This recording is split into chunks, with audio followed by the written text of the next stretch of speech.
Hey guys, welcome to the Genesis Bible Study Part 2. We are so excited that it's finally here. Yeah, we're stoked. I'm so excited. I know there's a lot of you guys who have actually been emailing Casey daily just saying, hey, when are we going to get back to this Genesis study? When are we going to figure out what happens with Abraham and his family? And guys, today's the day. Today is the day. I'm super excited. Yeah. Well, for those of you who this is your first time joining us, you are in luck. Today, we're actually going to be covering an overview of Genesis 1 through 22, all the stuff that we covered last semester, just to refresh our minds, to fill us in, and then even dive into Genesis 23 a little bit.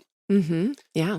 It's going to be really fun. I'm super excited. Yeah. If you joined us last semester online, you'll notice it's a little bit different how we're doing it this time around. First of all, I'm here. My name is Caleb. It's nice to meet you guys. And as always, we have Casey, one of our fantastic teachers, with us. Hey, everybody. Super excited to be here.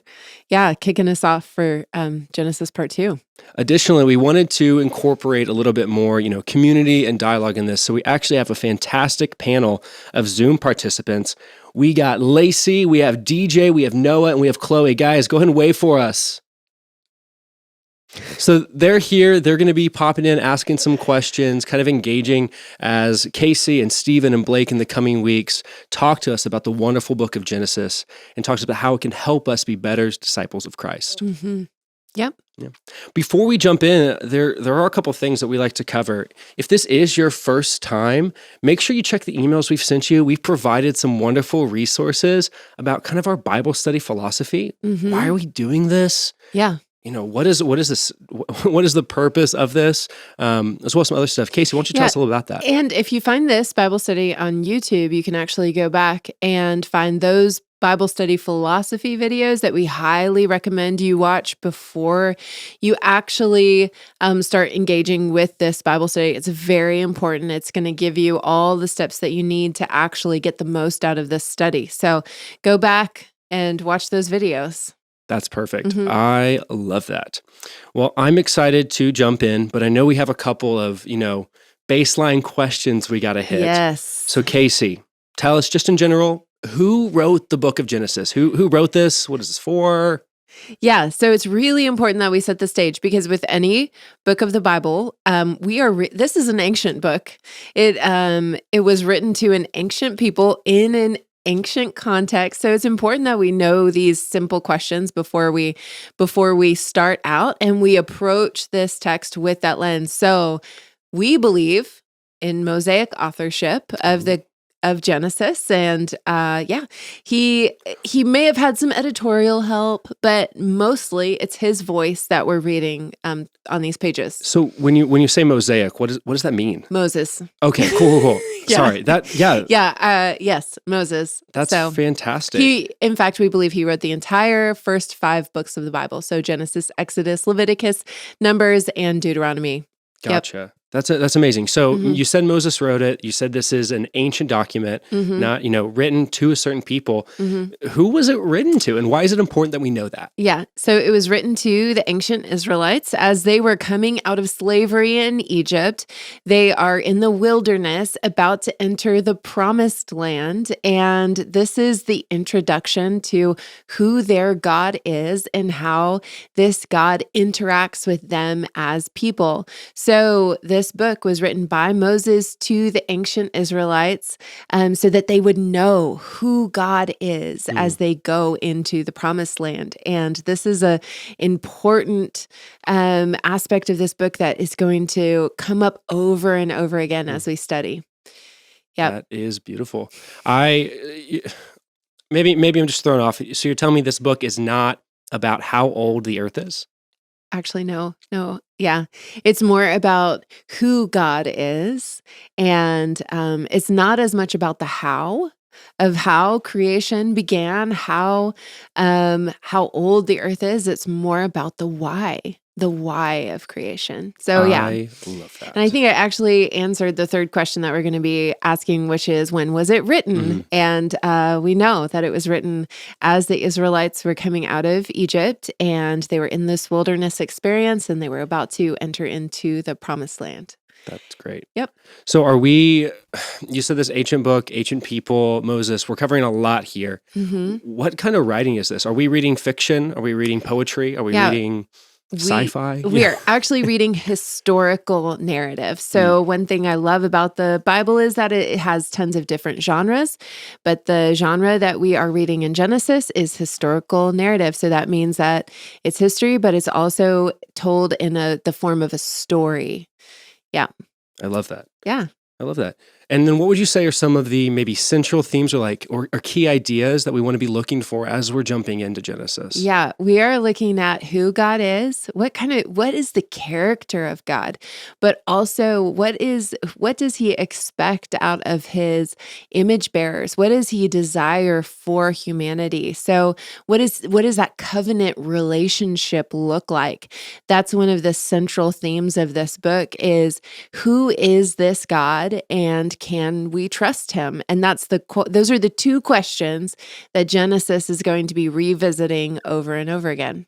Man, that is beautiful. I say we jump in and we figure a little bit of that out. Who Hey. is this God and can we trust him? Let's do it. Casey, I've slept since then. Could you give me a brief overview of what happened in Genesis 1 and 2? Oh my goodness. I Yeah. know. I know. I just want to be honest, we're gonna go a little bit fast. It's gonna be fast and furious, but we've already talked about this is more talking about the why Mhm. rather than the how.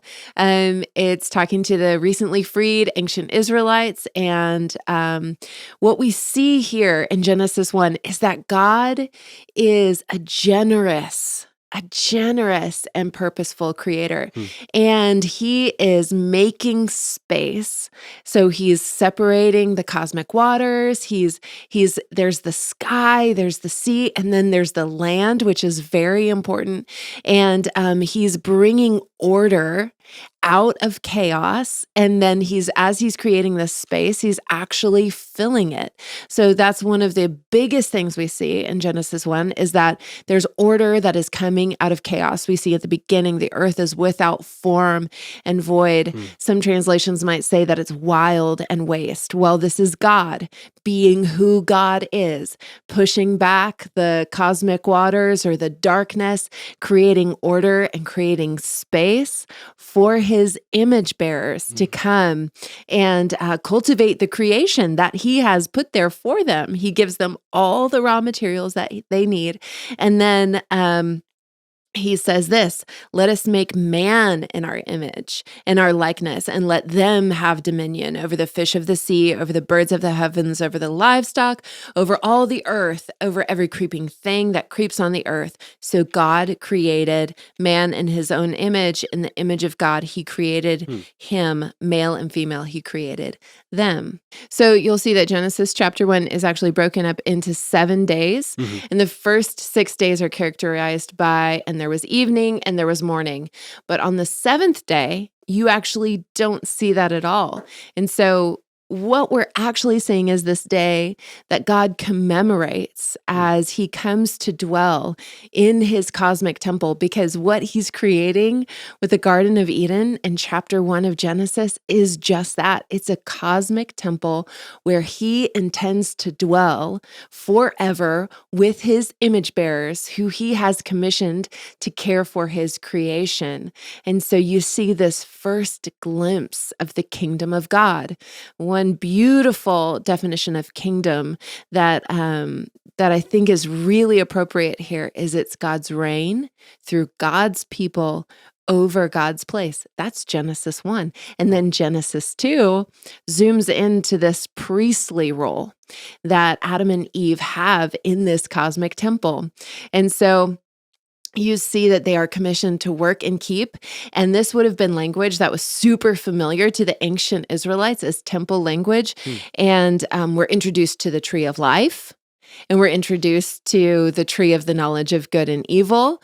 God gives Adam a command. He says, you can eat of any tree in the garden, but except for that one. And we realize that the tree of the knowledge of good and evil is actually God's desire to invite us into trusting him trusting him for wisdom. So we pass by that tree. We don't go to that tree. We go to the tree of life. And so are Adam and Eve going to be able to do this? And then wait, Eve's not even here yet. We've still just got Adam on the scene, and God says, "Whoa, that's not good." Puts Adam to sleep, Mhm. and creates this Ezer kenegdo, which is the Hebrew word for helpmeet, but that's not totally helpful. Yeah. Pun intended. She is actually this helper that is suitable for him, but Ezer is actually a word that is used to describe God more often Really? than not in the Old Testament. So Huh. it is a beautiful picture. And when Adam wakes up, he's so thrilled. He sings a song and he's like, "Hey, this is it. This is what I needed." That is a good-looking woman. I mean, yeah, probably. I don't know, maybe. So yeah, that's where we're at. I love it. With That sounds The so end of perfect. chapter 2. Yeah. It sounds like we could just close our Bibles right there, be good to go, live with our great God, worshiping in this temple space in this I garden. mean, cultivating creation with Yeah. him. Yeah. Sounds like a pretty good deal. Yeah. So what changed? Obviously, I mean, then we hit Genesis chapter 3. So Okay. at the end of chapter 2, they're naked and unashamed. Mm-hmm. And then in Genesis chapter 3, this crafty serpent comes in and we're like, is he a snake? Is he a spiritual being? Yes, he is actually kind of both of these things, because if you think about Genesis 1 and 2, we see the spirit realm and the natural realm being like very closely related to one another. And so this is a huge thing to keep in mind as we're reading Genesis, that things are a little bit different from the literal and flat way we tend to read things.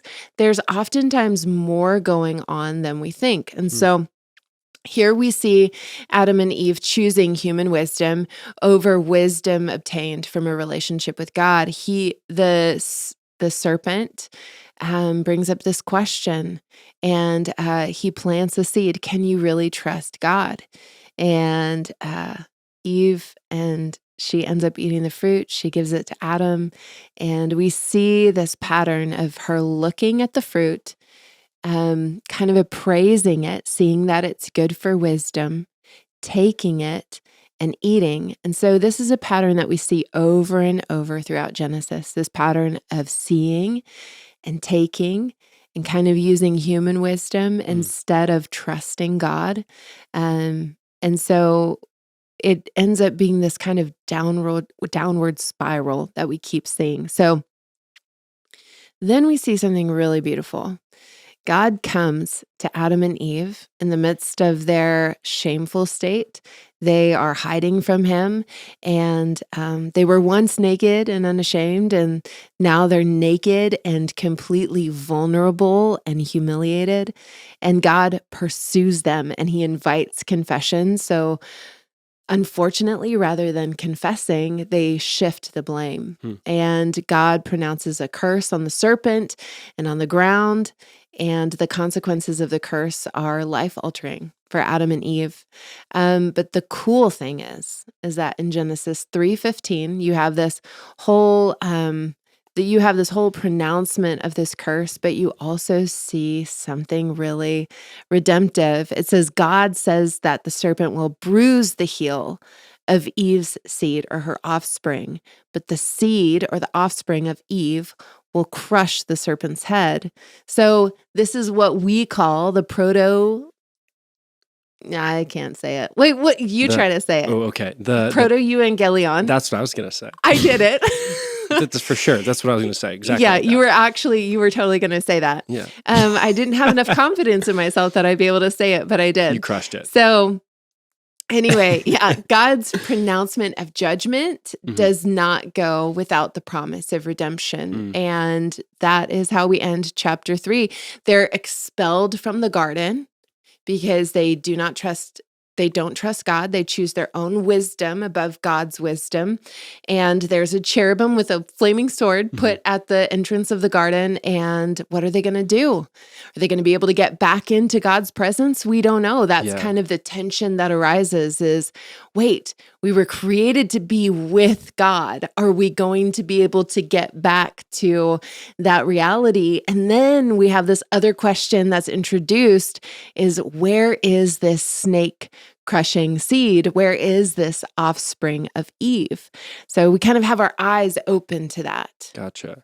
When you said proto-evangelion, what does that mean? Like, Yeah, I know. I'm sorry I didn't explain it. No, you're Proto good. means first. okay. Evangelion means good news. So it's the first good news or the first gospel.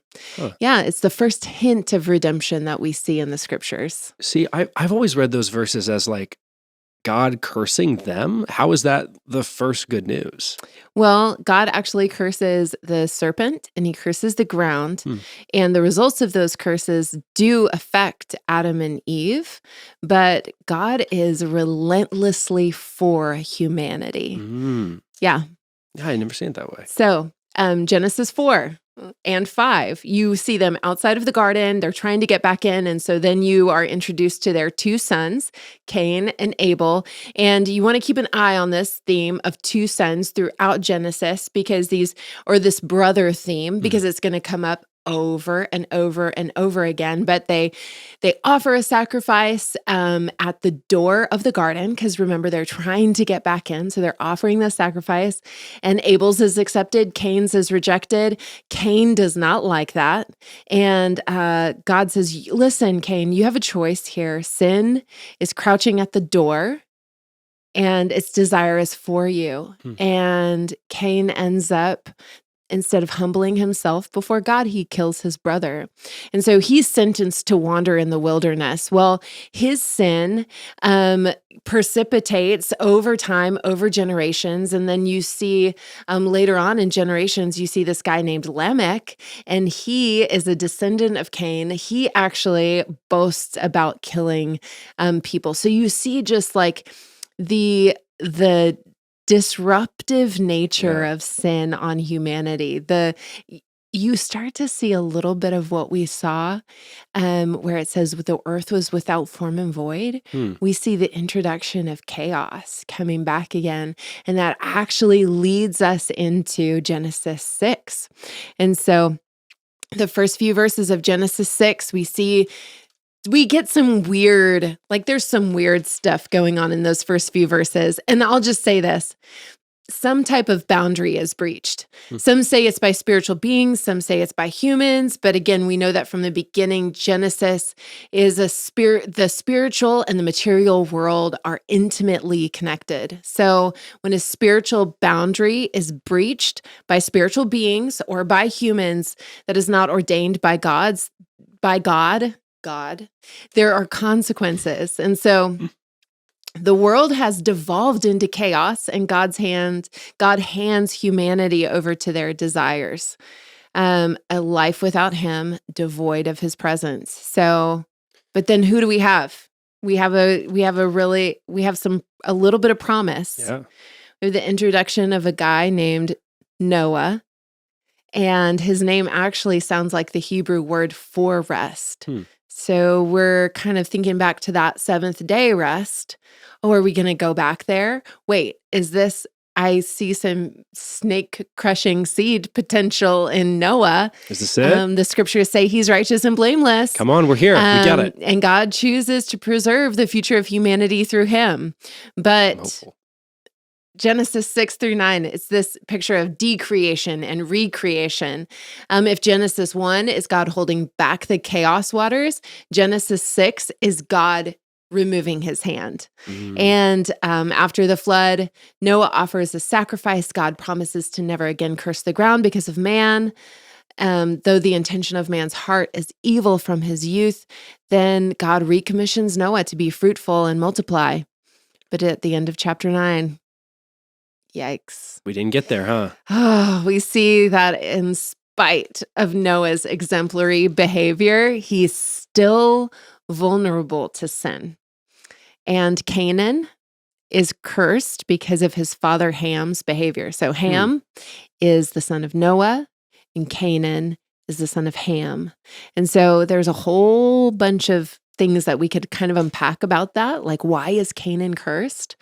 Well, we don't have time, but so I'm sorry. But it's important to note that Canaan is cursed because of his father's behavior. Okay. And then you see in Genesis 10, you see a long genealogy. And again, the downward spiral of sin and into chaos, into insanity of sorts, because that's kind of what sin does. It Mhm. makes you act less than human, less than what you were created for. And so then in Genesis 11, we see people migrating from the east and then building a tower. Why is it important that they're coming from the east? So we saw Adam and Eve, they Mhm. get kicked out of the garden and they go east, and Cain goes east. And so when we see people migrating from the east, it's that they're moving back towards what they want to get closer. They want to achieve something. And so they try to achieve something through building a tower. Hmm. And this tower is actually a sacred space. It was called a ziggurat. And it was this temple that is actually kind of square, and there's sacrifices done on the top, but the goal of the sacrifices was to get God to come down. And so, but rather than getting God to come down, they wanted to make a name for themselves. So as a result, God confused their language, he scattered them, and the spiral of sin has caused these people to hit rock bottom. So This sounds a lot like, Genesis 3, and then a lot like, the spiritual barrier that you were broken. It yeah. seems like Yes. this is just added Another again. spiritual barrier has been broken, Yeah. and there are consequences to that. So God's desire is to be God to all the peoples of the earth. So this is a tragedy. And the answer to Genesis 1 through 11, the tragedy of Genesis 1 through 11 is actually found in Genesis 12. Ooh. So Well, let's go ahead and jump there. Yes. So, and who is it? God chooses one man and his on. family to bless. Who is it? It's Abraham. It's Abraham. big boy Come Abraham. on. Yeah. And so let's actually read those first few verses of that chapter real quick. Because I think they're going to set us up for what we're going to see through the rest of this. So it says, "Now the Lord said to Abram, go from your country and your kindred and your father's house to the land that I will show you, and I will make of you a great nation, and I will bless you and make your name great, so that you will be a blessing. I will bless those who bless you, and him who dishonors you I will curse, and in you all the families of the earth shall be blessed." So Abraham went. He obeyed God. And man, there is some really promising things that we see in the life of Abraham. Okay. And he promises, but also there is a literal promise, the promise of the land of Canaan, actually. But the promised land, okay, is a very important part of this story. And it may actually I want to give you a hint. I want to give our Zoom participants and anyone who's watching this a hint. It's very important for our study of Genesis 23 that we're going to do here in a little bit. So keep it in mind. But there is a problem, because he says all your descendants, well, Abraham and Sarah, they don't have any kids. So yeah, and it doesn't look like it's going to change anytime soon. So these chapters in Genesis follow the story of Genesis 12 through 22, follow the story of Abraham's growing relationship with Yahweh. This is a growing, progressive relationship, and all the struggles in between, because Abraham, he's not perfect. He's discovering who his creator God is, and he is responding with belief that Yahweh recognizes as righteous, which is so cool. But in these chapters, we also see some super disturbing behavior from Abraham. He's far from perfect. Yeah, so he's not the seed. He's not the snake crushing seed. No, but God's going to use him. God's like, Abraham, you're my guy. And all the descendants, all the nations are going to be blessed because of you. And but yeah, so Man. I mean, it does give us a little bit of hope. Yeah. I mean, Abraham does say that his wife is his sister twice. It's not ideal. Not ideal. Yeah. So, I mean, he's scared. He's scared that someone in power is going to think she's cute. And he's like, hey, just say you're my sister and it'll be okay. And I think that's important to note is that deception is going to play a really important role in this narrative. So, when we see deception introduced by the serpent in Genesis 3, it just continues to play a role. And so, even in the generations that come after Abraham, so in our study of Genesis this semester, that's going to just keep coming up over and over again. Also, he mistreats Hagar, his female slave, and he listens to the voice of Sarah when she suggests a way for them to obtain God's promise without his supernatural provision. So you see that kind of mirror, that interaction between Adam and Eve. It's really interesting if somebody wants to go back and study it. But there's also some characteristics that are worth considering, and there's some really cool interactions between Abraham and some mysterious figures like Melchizedek. And you see God show up with two dudes at his tent, and Abraham is incredibly hospitable. And it's incredible. But you see also God making a covenant with Abraham. And he says, walk before me and be blameless. And as a response to the covenant that God makes with Abraham, he circumcises himself and all of his family out of obedience. He does it immediately, and he promises this son.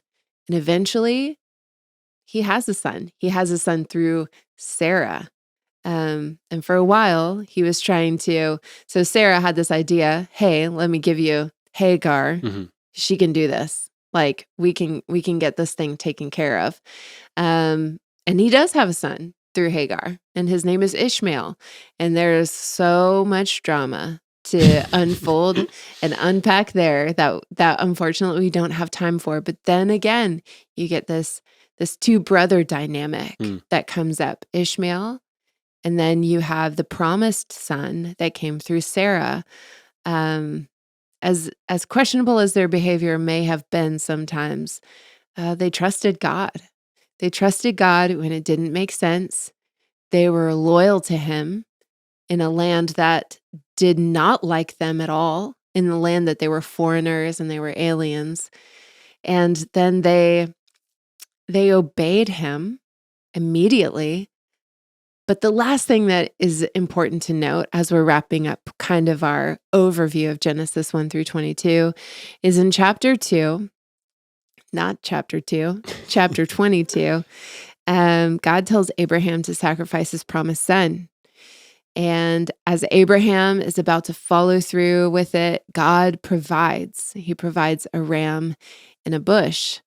And Abraham notes this. He said, when Isaac was asking, wait, where's the sacrifice? Abraham responds with, God will provide. And it's this idea that God is going to provide that is really important for us to keep in mind as we're studying the life of Abraham and as we're studying the lives of his descendants. This idea that God is moving towards humanity to provide redemption, to provide a way of escape, to provide when we can't provide for ourselves. He's always doing it, and he's always working behind the scenes, even when we don't see it. Man, we're going to see that so much in Genesis 23 through 50. So I'm really excited. That is wonderful. Wow, Casey, you crushed it. I don't know that I did, And I but think you I know did. there's so much I left out that I wish I could spend so much more time talking about. But Well, the here great we are. news is a lot of those videos are also on our YouTube page, so they can check Okay. those too. You can go back. This is my recommendation. You can go back and watch any of those teachings because they're so much more in depth Mhm. and they're great. But what people can also do is we love the Bible Project around here. So if you go and Google overview Mhm. of Genesis Bible Project or put it into YouTube, there's 2 videos. There's one video over Genesis 1 through 11, and there's one video over Genesis 12 through 50. I cannot recommend those 2 videos highly enough. They'll be wonderful. Yeah.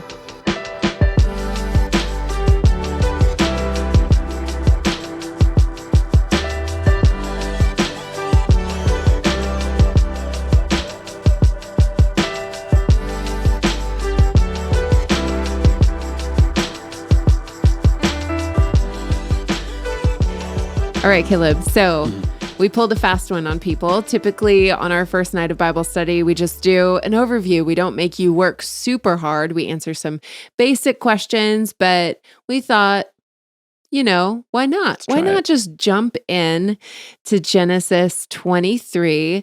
It's not a long chapter. It's only 20 verses. And so what we did was we put the chapter in the book and we kind of had people do their comprehension, like circling, what are the details? And we find out some interesting information. So Sarah, Mhm. she lived 127 years, but in Genesis chapter 23, she dies. It's pretty impressive, though. Yeah, 127 years is a long time. So anyway, we see Sarah passing away, and then we see this really interesting story about Abraham buying a place to bury Sarah. So what I would like to do right now is just jump into these questions. We have 4 questions in the study guide, and I want to ask you and our Zoom participants actually to offer some answers. What do you guys think? So based on our knowledge of who Sarah is, who is she basically, from if we're taking all of Genesis into consideration, who is Sarah and why is her burial significant to our understanding of this narrative? Caleb, you're welcome to go first. Okay, I'm excited. Yeah. Okay. So I mean, Sarah, Abraham's wife, Mm-hmm. right? Mm-hmm. And also, much like Abraham's the father of many nations, Sarah's the future wife of many or the mother of many nations, She right? is, yeah. So I think that's significant. And I think also the fact that we see her being buried now is almost like kind of a closing of a scene, maybe.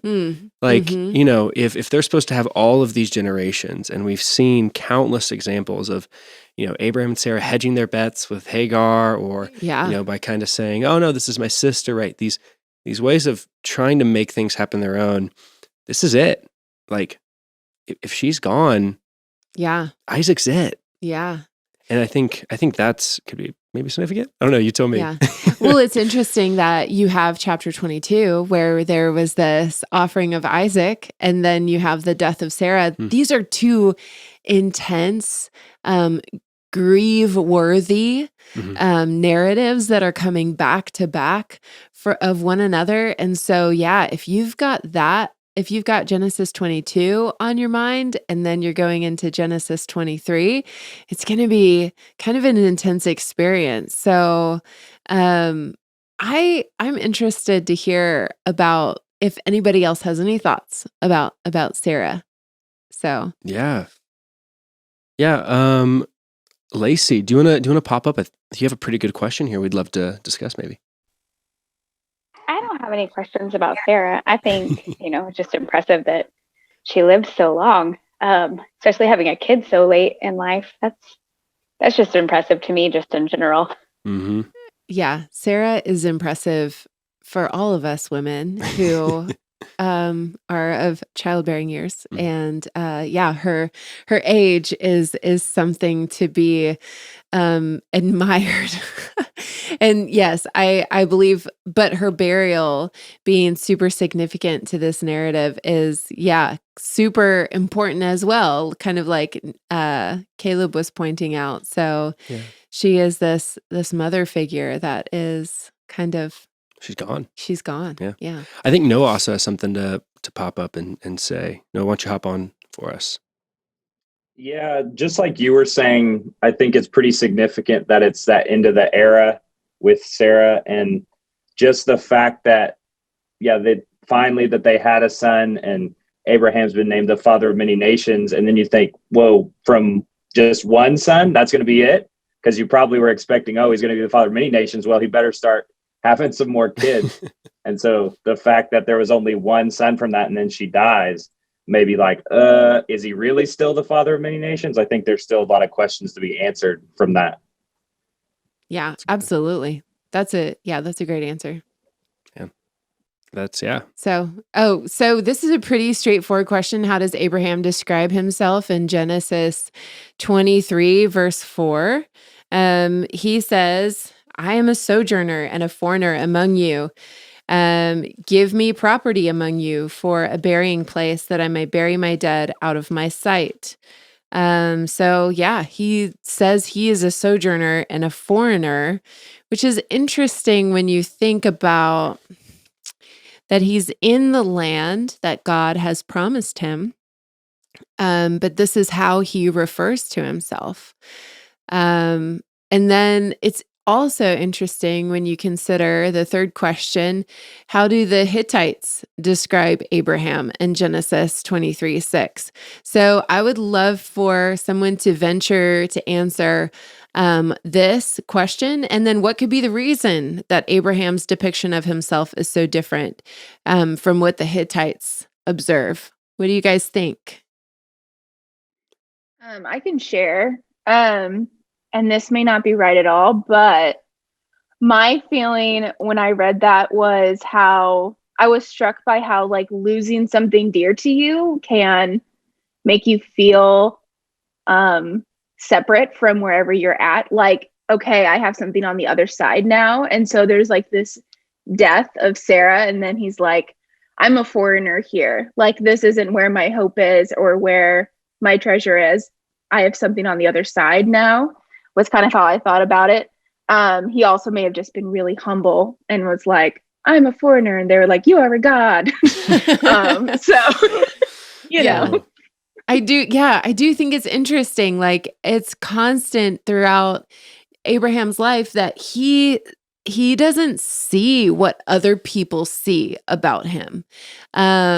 Like in when he's with Melchizedek and the king of Sodom in earlier chapters, and he goes out. So Lot gets kidnapped, and there's kings that are fighting. There's a battle, and then all of a sudden, Abram, he's called Abram at the time, he decides, well, my nephew is in captivity. I've got to get all my horses and all my men to go get him. So he just, I don't know, he picks up in the middle of a war and he goes to rescue his nephew and basically, I mean, wins the thing.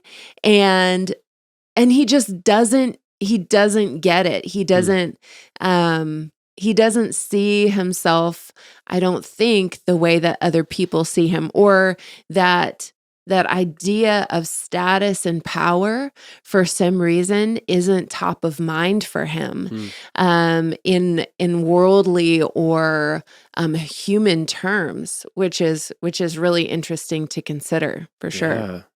Yeah. Noah had a great question. Noah, you want to pop on and give us that question?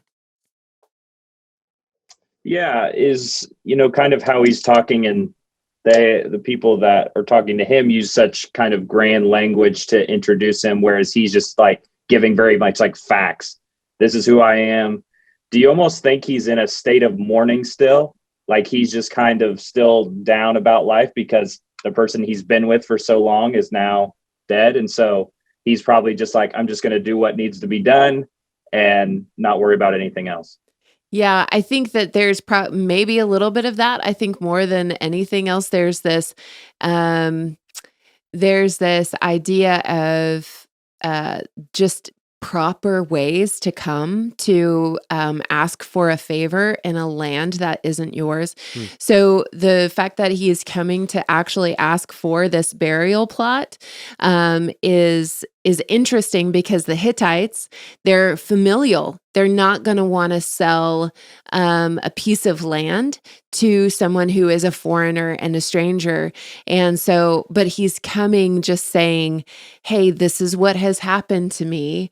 And he's being very honest about the state of things. And they're almost like, wait a second. This is how we see you. And so they're kind of going into this bargaining mode, which is really interesting because he has a specific goal in mind. Mhm. He is asking for, he says, I'm a sojourner and a foreigner among you. Give me property among you for a burying place that I may bury the dead out of my sight. Then the Hittites answered him and said, hear us, my lord, you are a prince of God among us. Bury your dead in the choicest of our tombs. None of us will withhold from you his tomb to hinder you from burying your dead. And so what he asks for is property. And what they offer him is a tomb. So nothing that he's actually going to own. But he's very specific. He wants to own this land. And so it says that he rose and he bowed to the Hittites, the people of the land, and he said to them, if you are willing that I should bury my dead out of my sight, hear me and entreat me for me, Ephron, the son of Zohar, that he may give me the cave of Machpelah, which he owns. It is at the end of his field. Man, he's been scoping this out, apparently. He had a plan. He knows exactly what he wants. For the full price, let him give it to me in your presence as property for a burying place. Now Ephron was sitting among the Hittites, and Ephron the Hittite answered Abraham in the hearing of the Hittites, of all who went in the gate of the city, now my Lord, hear me. I give you the field. I give you the field, and this is very important, and I give you the cave that is in it. In the sight of the sons of my people, I give it to you. Bury your dead. Then Abraham bowed down. So the posture of deference here is really important. Bowed down before the people of the land. He knows that he has to come to get this land very specifically. And he said to Ephron in the hearing of the people of the land, but if you will hear me, I give the price of the field, accept it from me that I may bury my dead there. Ephron answered Abraham, my Lord, listen to me, a piece of land with 400 shekels of silver. What is that between you and me? Bury your dead. Abraham listened to Ephron, and Abraham weighed out for Ephron the silver that he had named in the hearing of the Hittites for 400 shekels of silver. This is a large amount of money for this portion of land, according to the weights current among the merchants. I'm going to go ahead and read the rest of these verses. So the field of Ephron in Machpelah, which was to the east of Mamre, the field with the cave that was in it, and all the trees that were in the field throughout its whole area was made over to Abraham as a possession in the presence of the Hittites before all who went in at the gate of his city. After this, Abraham buried Sarah, his wife, in the cave of the field of Machpelah, east of Mamre, that is Hebron, in the land of Canaan. The field and the cave that is in it were made over to Abraham as property for a burying place by the Hittites. So that brings us to question number 4, the land. It's played a vital role in the narrative of Genesis so far. In Genesis 23, we see Abraham seeking to purchase a burial plot for Sarah for full price. Why do you think it's important to Abraham to purchase this land rather than receiving it as a gift from Ephron? Yeah. Hey, DJ, do you actually want to pop up and mention what you sent to me and kind of elaborate on that? Yeah, sure. I kind of found it interesting that they went back and forth so much on paying for it. He wanted to pay for it. They wanted to give it to him. And then he's like, no, I insist on paying for it. It's like he wants proper preparations. It's probably a custom at that time that they paid for a burial site, and it wasn't just like some spot, Mm-hmm. So I thought that was pretty cool. Yeah. I think that's really cool too. It's very Yeah. interesting. It reminds me a lot of like his encounter with Lot. Mm. Actually, it reminds me a lot of a lot. It reminds me of his encounter with the king of Sodom. That's right. Actually, That's so when he right. goes to rescue his nephew Lot, he has this encounter with the king of Sodom. So, and it's really interesting how you have this encounter with the king of Salem, Melchizedek, and lots of people focus on this story. But then you also have this encounter over here with the king of Sodom, and it says this, and the king of Sodom said to Abram, "Give me the persons, but take the goods for yourself." But Abram said to the king of Sodom, "I have lifted my hand to the Lord, God Most High, possessor of heaven and earth, that I would not take a thread or a sandal strap or anything that is yours, lest you should say, I have made Abram rich. I will take nothing but what the young men have eaten, and the share of the men who went with me." So he's saying that the only one who deserves credit for anything that I have is God. And so if he were to take this land as a gift from Ephron, it would mean that Ephron could take credit. It would mean that anytime after Ephron dies, the generations following him could contest the ownership of the land if he paid less for it than what it was worth. So this 400 shekels is actually an exorbitant price to pay for this piece of land, but Abraham pays it gladly because that means that it's his. It's his in front of witnesses. And so he's actually owning a piece of the land that God has promised to him. And so there's a couple things that I want to talk about. Do you have any more questions before? No. I think we Okay. covered it. So it says this in Genesis 12. God says to Abram, "To your offspring I will give this land." So he built there an altar to the Lord who had appeared to him. From there he moved to the hill country on the east of Bethel and pitched his tent, and with Bethel on the west and Ai on the east. And there he built an altar to the Lord and called upon the name of the Lord. And Abram journeyed on, still going toward the Negeb. But there's a passage in here. I'm actually looking for it. Okay, so I actually want to turn to Genesis 15. It says this, when God is making this covenant with Abram. It says, "As the sun was going down, a deep sleep fell on Abram, and behold, a dreadful and great darkness fell upon him. Then the Lord said to Abram, know for certain that your offspring will be sojourners in a land that is not theirs, and will be servants there, and they will be afflicted for 400 years. So think about the Israelites reading this, and that's exactly what happened. "But I will bring judgment on the nation that they serve, and afterwards they shall come out with great possessions. As for you, you shall go to your fathers in peace, and you shall be buried in a good old age, and they shall come back here in the 4th generation, for the iniquity of the Amorites is not yet complete." So you have this. So God says this to Abram. He says they're going to be in slavery for 400 years, but after that time, they're going to come back here. So Abram, you see him buying this land that that he knows that one day his descendants are going to come back to, but for 400 years they're going to be in slavery. It's interesting because Jeremiah actually does something similar in Jeremiah chapter 32. He buys a piece of land, knowing that he is going to into exile, knowing that his people are going into exile. And he says, okay, let's make note of it here today. This land is land that I own because I know that we are coming back here.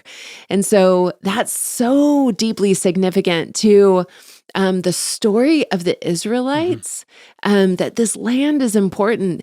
It's actually a profound act of faith Yeah. on Abraham's part, that he's setting aside this land, this property, as a possession for future generations.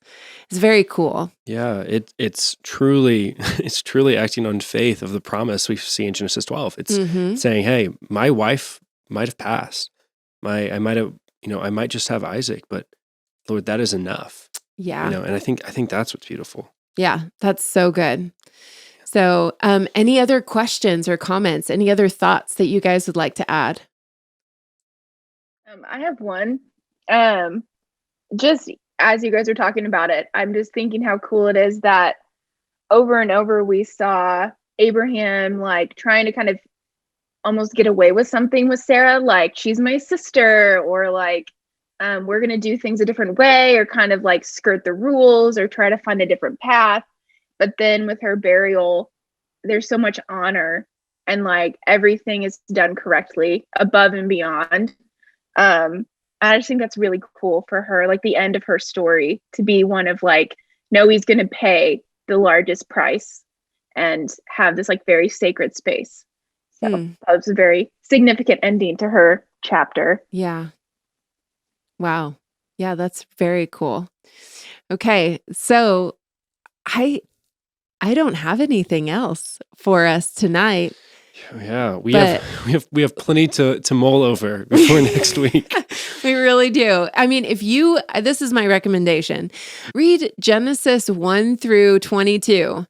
It might take you a little while, but I think it'll be worth it. I think it'll be worth it for sure. So, we had someone at the end of last semester read Genesis 1 through 22 before they came for the wrap-up night. And shamelessly, they won all the trivia. They won prizes. They won registration for the in-person Genesis Bible study for this semester. I mean, it paid off for them big time. So anyway, I recommend it highly. Also, it's not too late to sign up for the online study. And if you know anybody that might be interested in joining this study, or you just want an excuse to watch it again, there's still time to sign up. Casey, tell us what that looks like. How do we get more people involved? How would they join? Well, we're sharing a link right now at the bottom of the screen. So if you go to that link, you can actually register for the Bible study. If you have any questions about it at all, you can email us at bible@churchonthemove.com.